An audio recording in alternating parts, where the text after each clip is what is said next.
buenos días. Comienzo saludando a todos ustedes y agradeciendo a la Cátedra UNESCO de Derechos Humanos e Interculturalidad la invitación que me ha hecho el doctor Jorge Enrique González, mi amigo, ¿verdad? Que me da la oportunidad de platicar con ustedes, de conversar con ustedes acerca de este tema tan importante para los derechos humanos, como es el que se da en un ámbito de interculturalidad.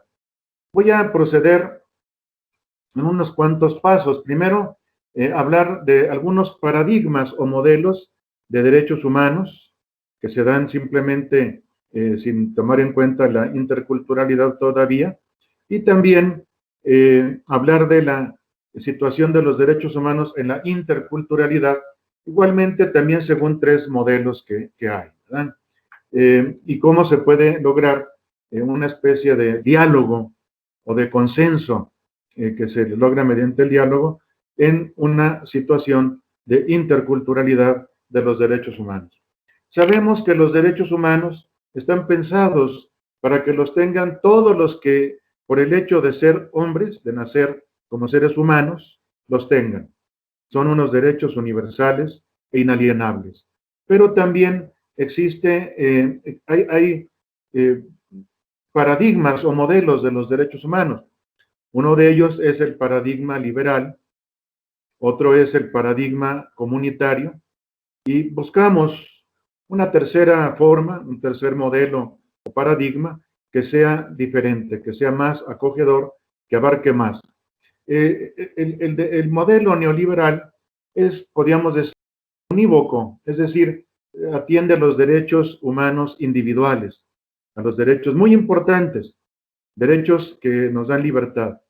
Pero también existe el modelo comunitario que pide, además de los derechos individuales, derechos de las comunidades, derechos comunitarios, que también ahora se han aceptado y están prosperando, están surgiendo varias generaciones de los mismos.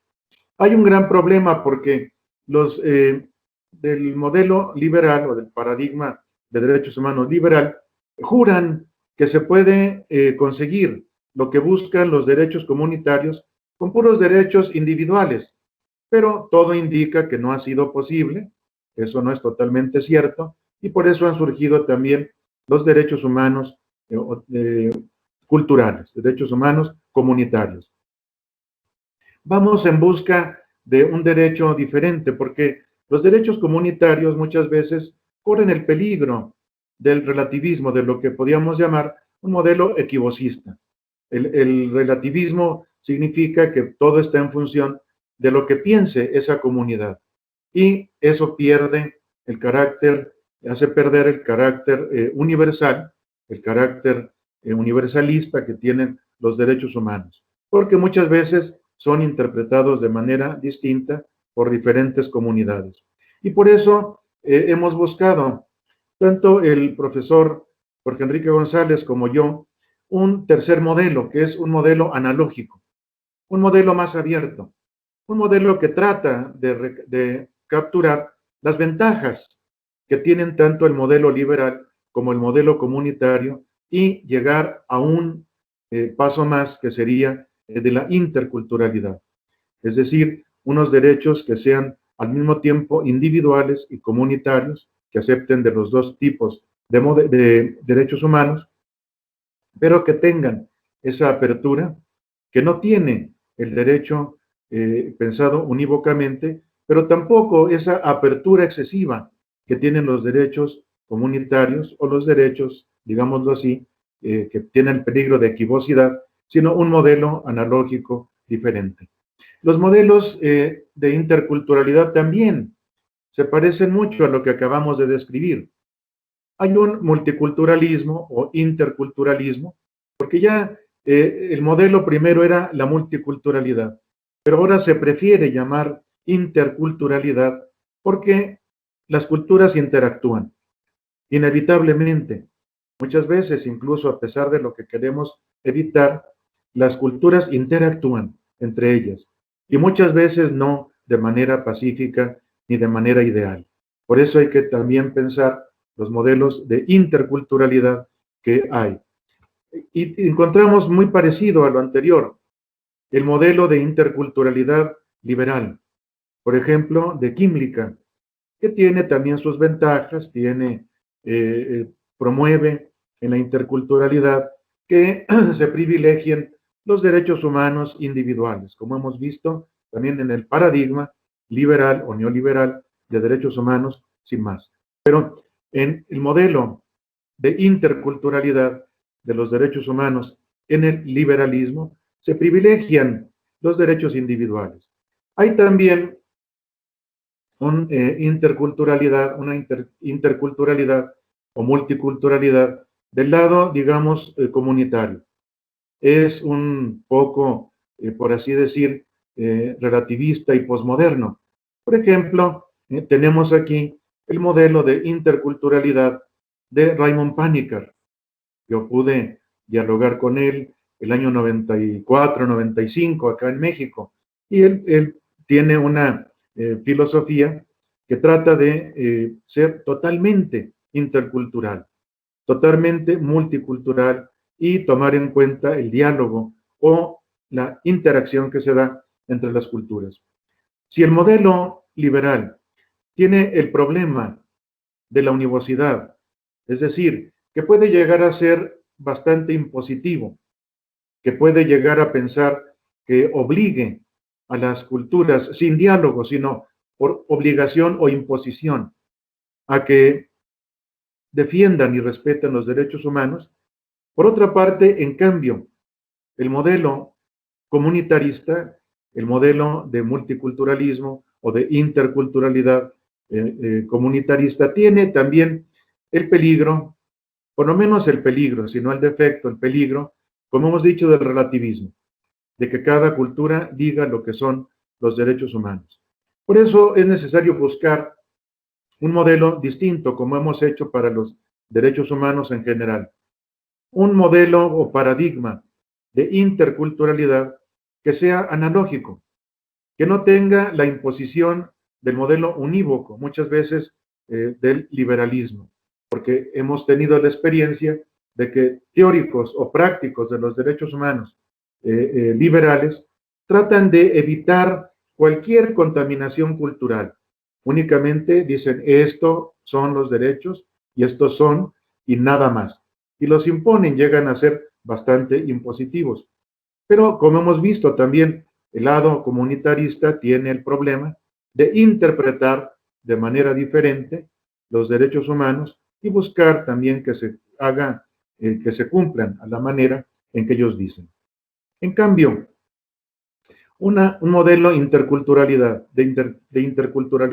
un paradigma intercultural analógico, trata de combinar ambas cosas, derechos humanos individuales y derechos humanos colectivos, porque por algo se han aceptado los derechos colectivos. Sobre todo en nuestro caso serían los derechos humanos culturales, es decir, muy análogos a los derechos humanos individuales. Las culturas también tienen derecho a la vida. Las culturas tienen también derecho a la integridad. Por ejemplo, hay idiomas, hay lenguas que se están perdiendo por pertenecer a una cultura que no es muy poderosa ni muy grande, pero tiene esos derechos humanos culturales de que se preserve la lengua, de que se preserven las ideas que no vayan en contra del bien común. Esto ya es muy antiguo. Desde hace mucho tiempo, desde el siglo XVI, cuando estuvo aquí en América, la conquista y la colonización, se decía que había libertad para que hubiera derechos, pero que no fueran en contra de la comunidad, en contra del bien común. Ahora bien, también tenemos el problema de las mismas culturas, de los grupos culturales. Hay varias situaciones que se presentan de las diferentes culturas con respecto a los derechos humanos.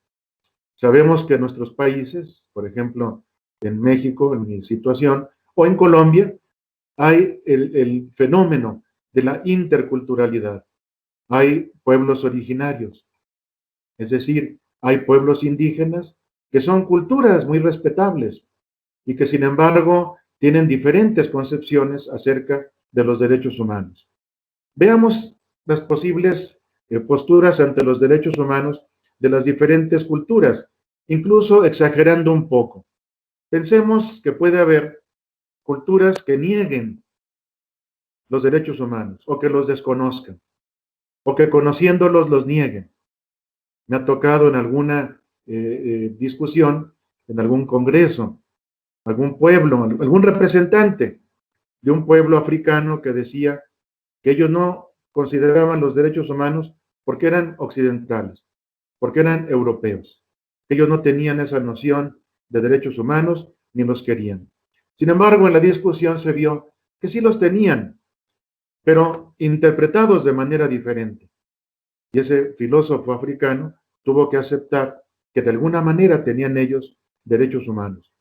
Supongamos que no se desconocen ni se niegan, porque es muy raro encontrar culturas que nieguen derechos humanos. Aquí en México hemos visto, ¿verdad? Un diálogo que tuve con un gran amigo mío que ya murió, Luis Villoro, un filósofo mexicano, Luis Villoro. Veíamos, él estuvo muy cerca de los pueblos indígenas, él fue asesor de pueblos indígenas en el aspecto cultural, y me decía que no encontraba culturas indígenas mexicanas que negaran esos derechos humanos. Los veían de manera diferente, los interpretaban de modo distinto, los interpretaban de una manera que a mí me parece incluso mejor, porque nosotros occidentales, o como nos queramos llamar, los que no somos de pueblos originarios, tenemos sobre todo una idea de los derechos humanos muy individualista. En cambio, los pueblos originarios, los pueblos indígenas, al menos en México, tienen una idea más comunitaria de los derechos humanos.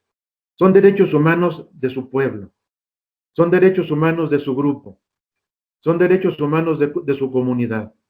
Y no los ven tanto como nosotros, entre comillas occidentales, como algo privativo, propio de nosotros mismos, de nuestra individualidad. Algo así encontramos en los pueblos indígenas, solo que de una manera más comunitaria. Aceptan los derechos humanos, pero los viven de una manera distinta. Yo creo que a este respecto también viene a cuento lo que ha hecho Raymond Panikkar, que ya desapareció, ya murió, pero él originó una hermenéutica que llamó diatópica, que se parece mucho a la hermenéutica analógica. En esta hermenéutica diatópica, Raymond Panikkar decía que ciertamente él, que tenía cultura de la India, tenía cultura, él era hijo de un hindú y de una catalana, ¿verdad? Entonces tenía la tradición española, pero también y sobre todo la de la India. Y decía que en la India tenían noción de los derechos humanos, que no era propiamente un invento europeo. Es decir, hay que descolonizar también un poco esta idea de los derechos humanos. Hay muchos pueblos, muchas tradiciones de pensamiento, filosóficas y jurídicas, que han tenido la idea de derechos humanos, solo que distinta, diferente, en este sentido más comunitario. Lo vemos en alguien que ha continuado en esa labor de la hermenéutica diatópica, que ha sido Boaventura de Sousa Santos, este filósofo portugués que ha trabajado mucho en América, en Brasil, en México, aquí lo hemos tenido, etcétera. También aplica la hermenéutica diatópica para privilegiar lo más que se pueda lo propio, lo tópico, lo del lugar, lo que es de una cultura. Sin embargo, sin perder la capacidad de que esos derechos humanos tengan universalidad, sean universales. Es lo mismo que procura la hermenéutica analógica, que tanto el profesor Jorge Enrique González como yo estamos aplicando a la interculturalidad y principalmente a los derechos humanos en situación intercultural, como es lo que pide esta cátedra UNESCO. Hemos logrado un conocimiento más profundo, me parece a mí, de lo que se necesita para llegar a ese consenso. Hay que propiciar el diálogo intercultural. Esa es la clave. El diálogo intercultural y después también una educación intercultural. Pero voy primero, en los minutos que me quedan, al diálogo intercultural. Un diálogo intercultural puede ser unívoco y eso hay que evitarlo. Un diálogo en el que una cultura maneja, impone, coordina, pero impone su propio punto de vista a las demás culturas que están conviviendo con ella. Ese es un diálogo impositivo, es falso diálogo. De hecho, es un monólogo compartido e impuesto, además. Pero también se da el otro extremo de un diálogo intercultural equívoco, en el cual se tiene la idea de que todo vale, todas las culturas son una respuesta válida a la realidad. Y aunque lesionen los derechos humanos, por ejemplo, de las mujeres y de los niños, hay que dejarlos, porque es su tradición, porque es su cultura, porque es lo que han hecho siempre. No, yo creo que aquí una postura intermedia, una postura no unívoca ni equívoca, sino de hermenéutica analógica, nos mueve a hacer un diálogo intercultural en el que se interpretan los derechos humanos para ver qué diferencias se pueden conservar y qué diferencias mediante el diálogo se tienen que quitar. Eso que hemos dicho de lesiones que se hacen en culturas que conocemos, por ejemplo, de pueblos originarios, que son igualmente machistas que los occidentales nosotros. Y eso hay que corregirlo, eso hay que evitarlo mediante el diálogo, mediante un consenso, porque se abren al diálogo, aceptan el diálogo. Un diálogo que no sea impositivo, sino que lleve a la persuasión mediante el razonamiento, mediante un verdadero diálogo que no sea un monólogo compartido o impuesto. Pero también evitando el otro extremo, que hemos llamado de hermenéutica equivocista o de interculturalidad equivocista, porque en ella todo vale y en ese sentido no puede llegar a un para quitar las prácticas que están en contra de los derechos humanos, que lesionan sobre todo los derechos humanos de las mujeres y de los niños. Y también, por supuesto, y ya sería el último punto, hay que avanzar a una educación de la interculturalidad de los derechos humanos. Es decir, educar desde niños, desde jóvenes y también a los adultos, para llegar a una comprensión, a una defensa y a una promoción de los derechos humanos en ámbito intercultural. Es decir, que las culturas dialoguen, que las culturas aprendan unas de otras, que las culturas enseñen sus valores, pero también que sea posible criticar y que sea posible convencer al otro de que si está lesionando los derechos humanos, de que si tiene prácticas que van en contra de esas garantías tan fundamentales, como repito insistentemente porque lo vemos, sobre todo en contra de las mujeres y los niños, tiene que llegarse a una igualdad, tiene que llegarse a un respeto que de veras cumpla con los derechos humanos. En el fondo, y ya como conclusión, la fundamentación filosófica de los derechos humanos, porque es necesaria, aunque a muchos juristas les parece ya inoperante porque están positivados, pero según decía ese gran jurista y filósofo Norberto Bobbio, hay que justificar filosóficamente los derechos humanos, porque si no vendrá el déspota, el tirano, el dictador y los va a cancelar. Tenemos que, por lo menos, tener una fundamentación filosófica, ética o de filosofía moral para tan importantes derechos. Y en ese sentido, una hermenéutica analógica nos proporciona una fundamentación porque, de hecho, estamos en este diálogo intercultural buscando el respeto a la persona humana. Es decir, estamos buscando el bien de la persona.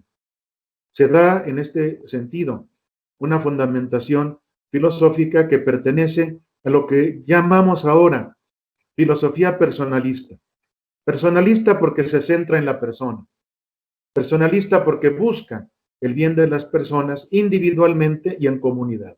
Es decir, creo que esta visión analógica, esta filosofía analógica de los derechos humanos, que surge de la hermenéutica analógica porque los interpreta en un ámbito intercultural, lleva a una buena filosofía de la persona, una filosofía personalista que busca el bien, que busca la vida, que busca la salud, que busca la integridad de las personas humanas, que creo que siempre ha sido la vocación que tienen los derechos humanos, que fue la intencionalidad de los que lucharon por ella, tanto para positivarlos como para fundamentarlos filosóficamente. Yo creo que en ese sentido, esta cátedra UNESCO de Derechos Humanos e Interculturalidad, en este diplomado que está ofreciendo, está cumpliendo con lo que tanto el doctor Jorge Enrique González como yo estamos tratando de implementar ya desde hace muchos años, y algo que se está extendiendo a nivel internacional, que como es la hermenéutica analógica de los derechos humanos en la interculturalidad. Hace poco, el año pasado, un gran hermeneuta, para mí uno de los mejores en el mundo, que es el canadiense Jean Grondin, me invitó a Montreal para presentar la hermenéutica analógica y dijo públicamente que no es un producto mexicano, que no es un producto hispanoamericano o latinoamericano, sino un producto mundial. Lo que queremos, tanto el profesor Jorge Enrique González como yo, es que sirva, que sea útil para defender, para promover y para extender la conciencia de que debemos respetar los derechos humanos, tanto individualmente como comunitariamente, es decir, en el diálogo intercultural. Muchas gracias, agradezco esta amable invitación que me ha hecho la Cátedra UNESCO de Derechos Humanos e Interculturalidad y agradezco a todos ustedes su atención.